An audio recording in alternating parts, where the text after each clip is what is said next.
Hello guys, welcome to my YouTube channel. Ngayon po ako'y magluluto ng ginataan na manok. At ipapakita ko po sa inyo kung ano mga ingredients. Kalabasa, magic sarap. Ito po, 4 na scoop na gata na nilagyan ko ng tubig. Minix ko na po siya.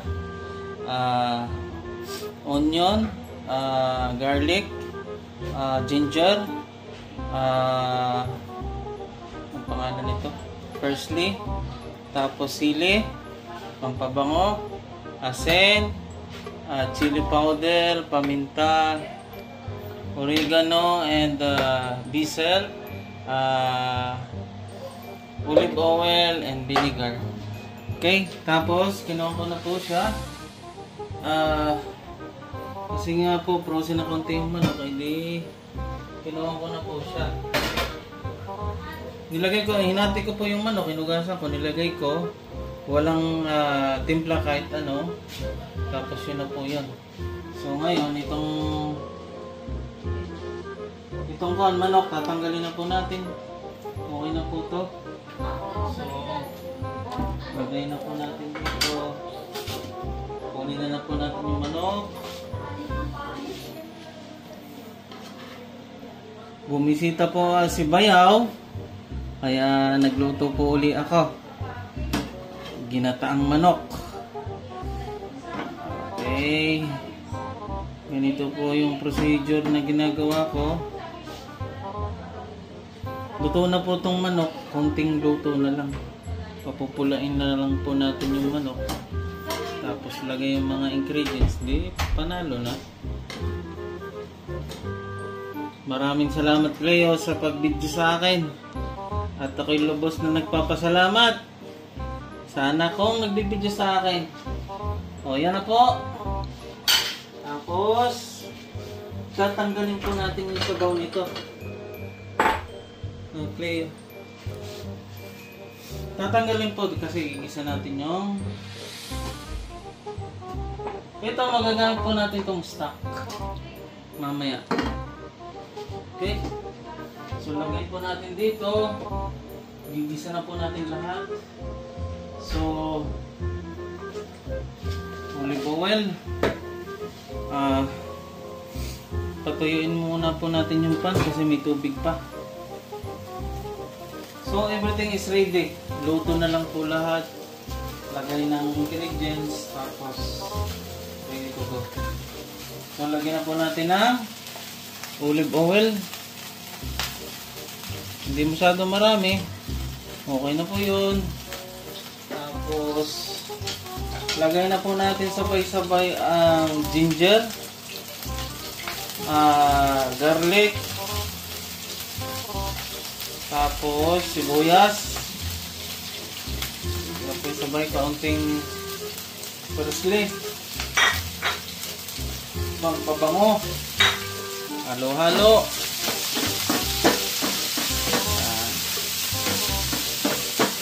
Laksan po natin ang apoy pag nagigisa para madaling tumula yung ingredients.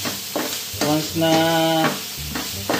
pula na yung kuhan, i-reduce natin ng kuhan. Pwede na po nating i-mix ang manok kasi ang manok is luto na. Ito na po yan. Walang problema. Para sabay-sabay. Pag pula na yung kuhan, mga sangkap, di luto na din tong manok. Kasi luto na po tong manok. Okay. Yan. Gisa-gisa lang. Gisa-gisa na masarap na ulam. Ayan po. Tapos, lagyan nyo ng mga ricado. Lagyan natin ng black pepper. So, lagyan na natin ng black pepper. Lagyan na natin ng chili powder. Konti lang kasi may ibang ayaw ng spicy. Konti lang nito. Tapos, itong kuhan. Diesel. Tapos oregano.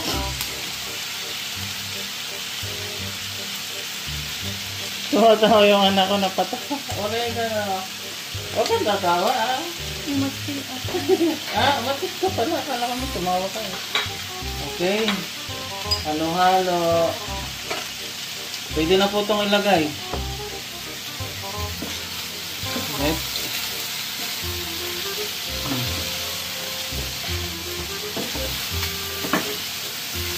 Tapos yung secret natin na nakuhan, secret natin na magic sarap, mamaya na po yun. Pag nilagyan natin ng konti, tingnan nyo po, yung manok is pula na, yung sibuyas is pula na din, yung manok na din, brown na oh, sarap. Tapos sama nyo na po to kasi lalagyan na po natin ng gata at sabaw. Hugas na po yan ha.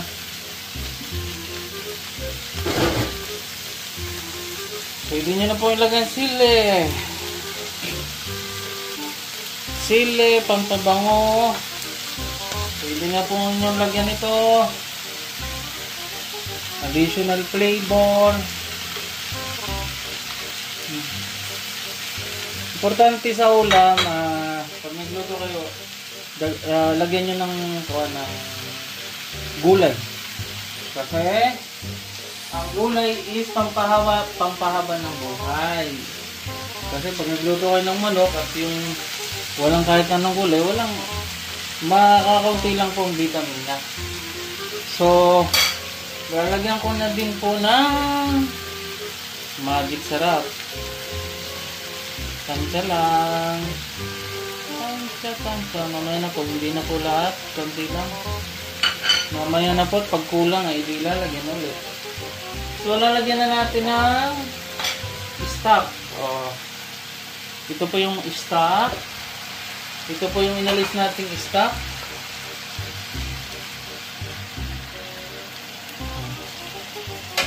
Lagyan natin ng suka.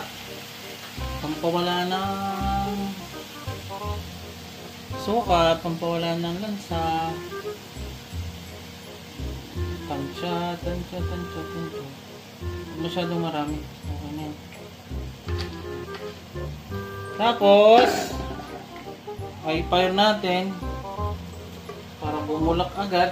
Isigunda natin yung gata. Sa pagluluto is lang yan, diskarte lang yun.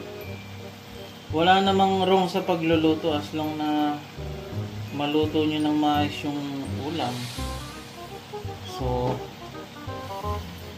ating okay na kaunti. Tapos, pwedeng ganyan na po ninyo. Stay na ganyan. Tapos, isisigunda natin yung gata. So, ito yung 4 na scoop na powder gata. Tapos, nilagyan ko ng 1 basong tubig. So, ilalagay na po natin dito hanggang umiga siya. Maiga po to. Yan. Nakita nyo? No need to touch. Mamaya na po natin na hahaluin. Takloban natin hanggang bumulak, hanggang maluto ang kalabasa. Pagkatapos noon, ready to go na po. Masarap na ulam.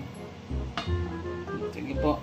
Babalikan po natin after 10 minutes. 10 minutes maximum. Then, balik na po tayo ulit. Okay? Ito po, continue na po tayo. Double check na po natin. Yan na po yun. Tapos, I need to check the taste. Taste po nito kung ano pa bang kulang pa po ba ng asin o ng pampasarap. Kailangan po i-stick po natin. Kung pasok sa panglasa. So, ito ko na po. Huwag lang po siya ng asin. Kailangan dagdagan po ng konting asin. Kaya importante po, huwag masyadong marami. Unang lagay is pakonti-konti. Tapos, lagyan na po natin itong tira. Magic sarap. Kulang pa po siya ng lasa. So, next po is hahaluin na po uli natin.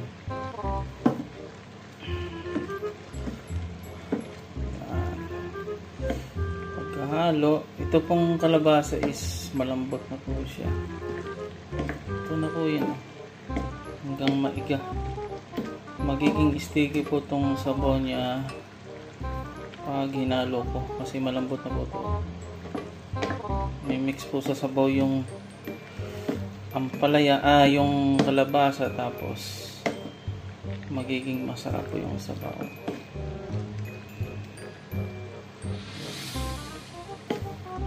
Ginataan, may own version, ginataang manok. Gusto ko po sa ulam may konting sabaw. Hindi ko po gusto yung iga, kasi masarap po sa ulam yung may konting sabaw. Tapos combination with rice, pasok po siya. So titikman po uli natin. Kukuha ko ng bagong kutsara.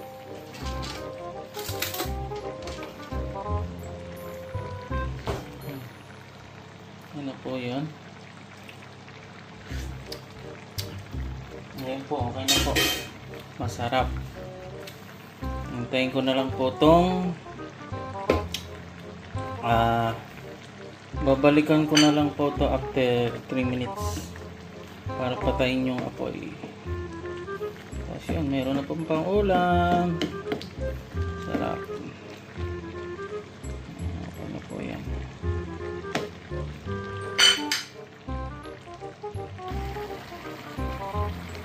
Yun na po, okay na po. Luto na po ang ginataang manok. Ito na po siya. So, close ko na po siya at tingnan po natin yung sabaw. Yan. Nakikita niyo po yung creamy ng sabaw. May konti siyang sabaw, creamy. Malapot-lapot.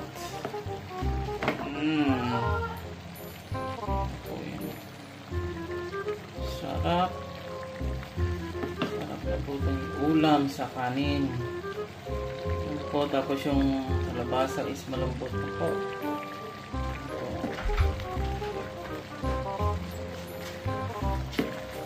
Okay na po ang ulam. Hinawakan po ng anak ko. Yes. Ikaw mo na, harap mo na sa akin. Guys, thank you for watching to my cooking. God bless us at maraming salamat po. See you!